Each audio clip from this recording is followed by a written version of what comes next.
Saudara, genangan air di Medan, Sumatera Utara makin tinggi. Gubernur Sumut Bobi Nasution Kamis malam kemarin turun langsung mengevakuasi dan mengantarkan warga ke posko Gedung Bulog sebagai tempat perlindungan sementara.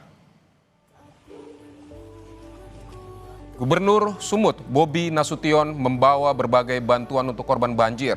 Tak hanya membawa bantuan yang dibutuhkan warga terdampak banjir, Bobi juga turun langsung mengevakuasi warga pada Jumat dini hari hingga pukul 3:45. Warga dievakuasi karena banjir makin tinggi. Korban banjir juga diantarkan ke posko Gedung Bulog sebagai lokasi tempat perlindungan sementara.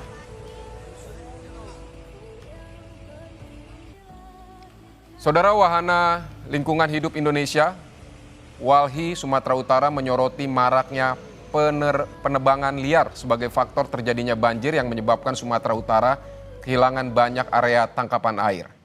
Informasi selengkapnya kita sudah terhubung melalui sambungan Zoom dengan Ketua WALHI Sumatera Utara, Rianda Purba.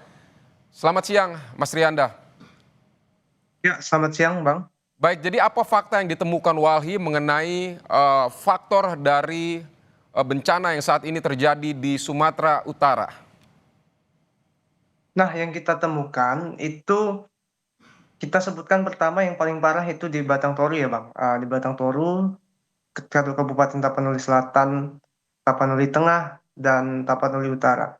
Nah, di wilayah ini, Bang, itu ada ekosistem hutan rimba terakhir kalau kita sebutkan yaitu Harangan Tapanuli atau biasa disebut ekosistem Batang Toru.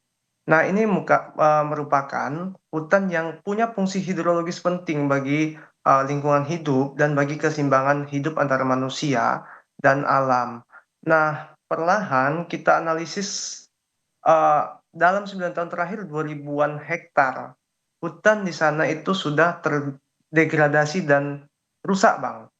Nah, itu akibat pembangunan infrastruktur PLTA Batang Toru ya kita sebutkan di sini. Kemudian ada pertambangan emas, kemudian juga pembukaan lahan, itu alih fungsi lahan hutan menjadi eh, kelapa sawit, kemudian juga menjadi perkebunan kayu rakyat yang kerjasama dengan antara masyarakat dengan PT Toba Pak Bestari serta penebangan-penebangan yang bukan hanya ini Bang, bukan hanya ilegal Bang, tapi juga yang legal juga itu berkontribusi Bang.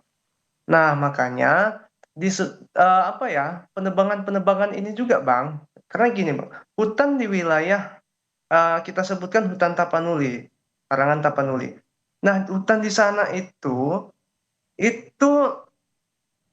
sebagian besar hutan lindung, Bang. Namun memang yang disayangkan juga kita menyayangkan pemerintah di tahun 2014-15 itu mengecilkan kawasan hutannya, Bang. Nah, sementara banyak itu ya mengecilkan dalam arti gini, Bang. Secara status hukumnya itu bukan hutan, tapi secara fakta itu masih hutan alami. Jadi disitulah kemudian masuk pembangunan investasi dan kemudian alih fungsi, Bang. Karena dianggap itu sudah bukan hutan. Baik, dari satu kawasan hutan tersebut sehingga menyebabkan banjir di seluruh Sumatera Utara saat ini, atau seperti apa? Atau ada deforestasi misalnya di kawasan-kawasan lain juga, atau seperti apa? Iya, nah itu salah satunya Bang, yang di wilayah Harangan Tapanuli. Karena 3 kabupaten di Tapanuli Utara, Tengah, dan Selatan itu terdampak. Serta kemudian di lebih selatan lagi Mandailing. Begitu juga Bang, hampir sama bahwa memang proteksi kawasan hutan itu sangat lemah Bang. Karena di beberapa lokasi, kalau kita lihat di Langkat, Sumatera Utara, itu di hulunya adalah wilayah Taman Nasional Gunung Leuser yang juga sudah tutupan hutannya hilang Bang. Itu jelas kita lihat alih fungsinya menjadi banyak perkebunan kelapa sawit. Nah, aspek penegakan hukum terhadap pelaku perambah-perambah ini juga belum pernah apa ya dilakukan secara serius gitu. Nah, juga kalau di wilayah Medan yang wilayah tangkap air ya zona hutannya adalah wilayah Taman Hutan Raya Sibolangit, kemudian sebagian juga Langkat dan Kabupaten Karo. Nah, di situ juga penebangan liar dan alih fungsi lahan itu sangat masif, Bang. Kemudian di wilayah Serdang Bedagai hingga kemudian wilayah-wilayah di selatan apa ya, di tenggara hingga ke selatannya Sumatera Baik, Mas Utara, Bang. Rianda, apakah Yang tadi saya Walhi sebut. pernah mengungkap potensi resiko bencana ini sebelumnya kepada pihak-pihak terkait dan apa yang harus dilakukan saat ini menurut Anda? Nah, kita pernah menyampaikan itu kepada pemerintah-pemerintah di kabupaten di Sumatera Utara, juga kepada pemerintah provinsi. Kenapa pentingnya perlindungan hutan, baik melalui kebijakan tata ruang hingga kemudian secara konkret bersama masyarakat di desa-desa sekitar kawasan hutan. Nah, langkah konkretnya sebenarnya Bang adalah tentu kalau yang pertama adalah kita turut berduka cita ya terhadap penyintas dari dampak banjir ini.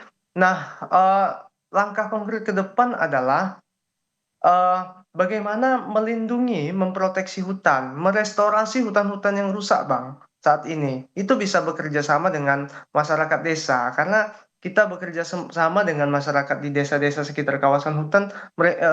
Kebanyakan masyarakat tuh sangat ini, Bang, sangat arif gitu, dan bahkan mau.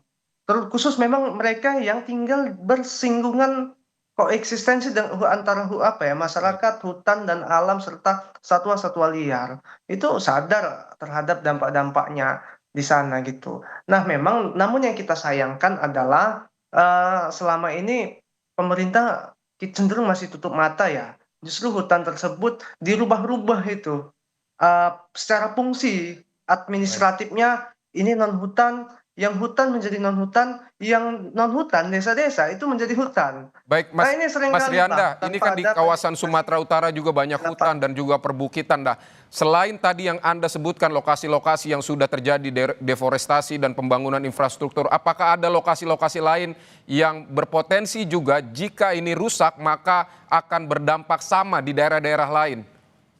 Ada Bang, kalau untuk di Sumatera Utara itu salah satunya, di apa ya, di hutan kita sebutkan termasuk masyarakat bilang itu hutan Dolok Simbolon Bang, di wilayah Kabupaten, Serdang Bedagai, Simalungun, di perbatasan itu. Nah, hutan itu biasanya hampir setiap tahun itu membanjiri wilayah Serdang Bedagai Bang, dan ini mulai terdampak, dan kebetulan juga wilayah hilirnya adalah, kampung saya, kampung halaman saya. Hampir setiap tahunnya itu terdampak banjir. Nah, di situ juga masif pembukaan dan alih fungsi, Bang, hutan menjadi, perkebunan-perkebunan gitu, perkebunan sawit. Nah, makanya paling penting adalah proteksi dan penegakan hukum untuk pelaku-pelaku perambah liarnya gitu, Bang. Baik, tapi sebenarnya gini juga, perlu juga memang proteksi hutan itu yang pertama dari kebijakan. Jangan sembarang mengganti hutan alami menjadi non hutan dan yang bukan hutan itu ditunjuk jadi Baik. hutan. Di situ masuk investasi. Saat kita sampaikan sampai saat ini pemerintah tutup mata, maka dari itu sekarang bencana ini menunjukkan jalan Baik. kebenaran. Artinya kebohongan selama ini ditutup itu muncul, Oke. dimunculkan oleh alam itu sendiri. Baik, Mas Rianda Purba, Ketua Walhi Sumatera Utara, terima kasih telah menyampaikan pandangannya untuk Kompas Siang. Semoga faktor-faktor yang Anda sebutkan juga bisa didengar sehingga tidak terulang lagi bencana seperti ini. Terima kasih Mas Rianda.